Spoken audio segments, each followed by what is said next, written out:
Yes, twongeye kubahereza ikaze kuri ya channel yanyu ya UR Update TV, tubashimira n'uruhare mukomeza kugenda mutugaragariza ko munadukunda muri rusange, mukora subscribe, mutwereka urukundo ndetse munatwereka ko mukunda amakuru tubagezaho. So rero tudatinze rero harimo abantu benshi bakomeje kugenda batubaza ibibazo bigiye bitandukanye, yaba bagiye gutangira kwiga muri UR cyangwa se abantu bagiye kwiga muri Rwanda Polytechnic barimo barasinyira inguzanyo. Harimo abantu bagiye batubaza ibibazo bigiye bitandukanye, aho harimo abagiye batubaza ati se bimeze bite gusinya byararangiye contract z'inguzanyo muri RP, ese UR bazasoza ryari, ibintu byinshi bigiye bitandukanye. So rero akaba ari byo bintu butuje gusubiza aka kanya.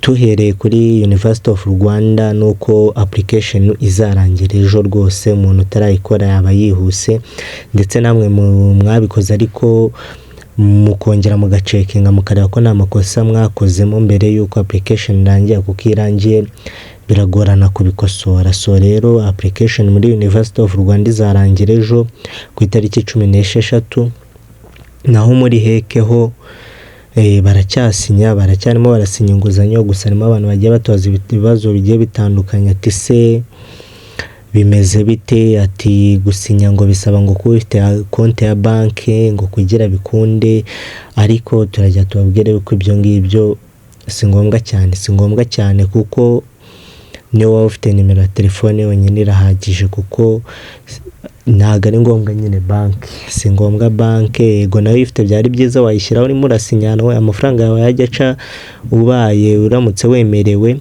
ariko na nimero ya telefone cyane ko ariyo mbona aba ariyo nziza, bitewe nuko yoroha nyine amafaranga ahita kugeraho direct kuri momo yawe kurusha uko yajya kuri banki. Rimwe na rimwe ari n'amabanki abakata, niba ari 40 nyine ugasanga arakujya wenda ari 35,500 cyangwa 39,500 bitewe naho yafatira, nyine hakazamo ibintu byo kugukata n'iki.